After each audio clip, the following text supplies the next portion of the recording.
Swami ji please मुझे एक इंसान के 4 स्टेजेस के बारे में बताइए। तो ये 4 स्टेजेस जो हैं सनातन हिंदू धर्म में, वो है ब्रह्मचर्य, गृहस्थ, वानप्रस्थ और सन्यास। और ये एक फुलफिल्ड लाइफ के लिए है कि हम सब कुछ अनुभव करें, यहाँ पर किसी चीज से हम वंचित न रहें। एक हर एक मनुष्य को सब कुछ अनुभव करने का एक अवसर प्राप्त होता है, और सनातन हिंदू धर्म के हिसाब से और वो व्यक्ति उसको प्राप्त भी कर सकता है। सो कोई भी किसी चीज से वंचित न रहे, अर्थ से, धर्म से, काम से, मोक्ष से वंचित न रहे, उसके लिए ये 4 आश्रम है। अंग्रेजी में अगर उसको मेमोरी एड के रूप में हमको समझना हो तो first 25 years you learn, next 25 years you earn and burn, third 25 years take a U turn, and last 25 years no return. इसको कहते हैं 4 आश्रम। तो पहले 25 वर्ष जो है वो ब्रह्मचर्य आश्रम है। उसका अर्थ क्या हुआ? ब्रह्म का अर्थ होता है वेद।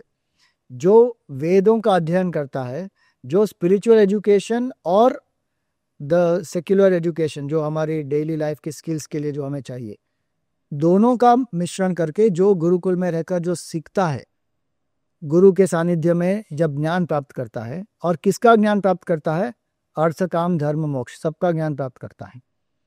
तो उस व्यक्ति को पता हो कि मेरा जीवन का लक्ष्य क्या है, मैं क्यों यहाँ पर आया हूँ, गृहस्थ का प्रयोजन क्या है, शादी क्यों करनी चाहिए, विवाह क्यों करना चाहिए, मेरे जीवन में संतान की उत्पत्ति क्यों चाहिए, उसके बाद क्या होना चाहिए, मोक्ष क्यों चाहिए, सब पता होता है। ब्रह्मचर्य में पहले ज्ञान प्राप्त करो, उस ज्ञान के आधार पर फिर गृहस्थ में प्रवेश करो, विवाह करो। विवाह करने के बाद जब व्यक्ति गृहस्थ बन जाता है तो गृहस्थ के अलग अलग कर्तव्य होते हैं, और एक गृहस्थ जीवन का आनंद भी होता है। तो गृहस्थ जीवन का, परिवार का सुख समृद्धि सब प्राप्त करो, समाज की सेवा करो। गृहस्थ आश्रम के ऊपर ही बाकी 3 आश्रम निर्भर होते हैं, ब्रह्मचर्य, वानप्रस्थ और सन्यास गृहस्थ पर निर्भर होते हैं। क्योंकि वैदिक काल में ब्रह्मचर्य आश्रम में जब गुरुकुल में पढ़ते थे तो स्टूडेंट्स फीस नहीं देते थे, पूरा एजुकेशन फ्री होता था। और जिन्होंने अपना अध्ययन समाप्त कर लिया है, वो अपनी भावना से, इच्छा से गुरु दक्षिणा के रूप में जो उन्हें देना है वो देते थे।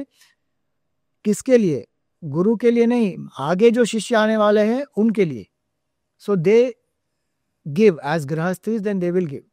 तो गृहस्थ आश्रम में प्रवेश करें और अर्थ काम को भी प्राप्त करें, धर्म के आधार पर सुख का भी अनुभव करें। समृद्धि चाहिए, ऐश्वर्य चाहिए, कीर्ति चाहिए, फेम, पावर, ग्लोरी, सब कुछ अनुभव करो, लेकिन सब कुछ धर्म के आधार पर।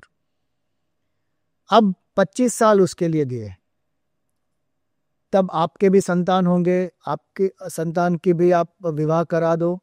जब वो सेटल हो जाए और उनका जो पुत्र है या पुत्री है 10 साल के हो जाए, फिर आपका समय है रिटायर होने का, विड्रॉ। धीरे धीरे आप वानप्रस्थ। उस समय तो लोग वन में चले जाते थे, अब आज तो वन है ही नहीं कई जगह पे, और जाने की भी आवश्यकता ऐसे है नहीं। Start withdrawing slowly. और विड्रॉ करके क्या करें?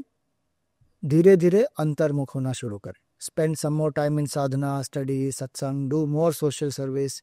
जो भी सेल्फिश डिजायर प्रॉम्प्टेड एक्टिविटीज है वो धीरे धीरे कम हो जाए, क्योंकि देख लिया ना, 25 साल में देख लिया कितना सारा। अब आजकल तो 50 साल हो जाते हैं पूरे ब्रह्मचर्य आश्रम। Nobody staying alone in gurukul, they are living with the families many times. कुछ हॉस्टल में जाके पढ़ते हैं, but enough and more they see, the world is available today on phone and many things. So 50 साल आपने बहुत देख लिया, अनुभव भी कर लिया, भोग लिया, अब कितना करेंगे? और तो पूर्ण रूप से उसको बंद भी नहीं करना है, धीरे धीरे विड्रॉ करना है। सो इसीलिए it is a U turn, slowly withdraw. अब लास्ट 25 years जो है उसको सन्यास कहते हैं, जहां व्यक्ति देहात्म भाव को त्याग देता है, मैं जीव हूं इस भावना को त्याग देता है, और ध्यान के द्वारा, साधना के द्वारा अपने परिपूर्ण स्वरूप को अनुभव करता है। तो जो व्यक्ति, जैसे हमने पहले कहा, बहिर्मुखता से अंतर्मुखता की ये जो यात्रा है, ये चारों आश्रम उसके लिए ही है। और इसीलिए अगर आप देखेंगे, अगर आज भी ये एप्लीकेबल है, जहां जनरेशन गैप बहुत हो जाती है, वो क्यों होती है? क्योंकि the elder generation is still not letting go, they still want to control, and the younger generation is ready to take charge but they don't want to give. और बहुत क्लैशेस भी होती हैं, मिसअंडरस्टैंडिंग्स होती हैं।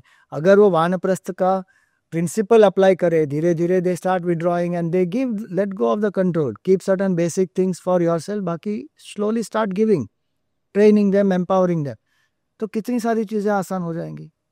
कोई अगर ब्रह्मचर्य आश्रम में ठीक से स्थित हो जाए कि भाई I am going to live focusing on knowledge, first 25 years of my life focus on knowledge, gain as much as I can gain, skills है, knowledge है, प्लस spiritual education है, और अपने आप को एक संयम में लाओ, डिसिप्लिन में लाओ, then you can achieve so much. आज ब्रह्मचर्य आश्रम का पालन जब लोग नहीं करते हैं, they don't have clarity of the big picture, they are not able to do sadhana, they don't feel connected to something more deeper. इसलिए आज हम क्या देखते हैं, मेंटल हेल्थ चैलेंजेस हैं, ड्रग्स, डिप्रेशन, सुइसाइड, ये सब क्यों हो रहा है? क्योंकि एंकरिंग इज नॉट देयर। 25 साल ब्रह्मचर्य आश्रम के जो सिद्धांत है, I am not saying go to gurukul and live, but उसके जो सिद्धांत है वो आज हम अप्लाई कर सकते हैं कि from childhood, if a child is connected, anchored to values, anchored to God, anchored to higher way of living, anchored to the big picture of life, then I will find my way, any difficulties will come, I will overcome. नहीं तो छोटी छोटी चीजें, heart break हो जाता है and people want to commit suicide, business loss हो जाता है, people want to commit suicide. Why? Because ये क्लैरिटी नहीं है। मैरिज क्यों होना चाहिए, विवाह क्यों होना चाहिए? People don't want to marry, only it is I, me and mine. तो ये चार जो आश्रम है वो आज भी एप्लीकेबल है, उसके प्रिंसिपल्स को हमको अडॉप्ट करना है, and then we will see that life becomes so much more empowered.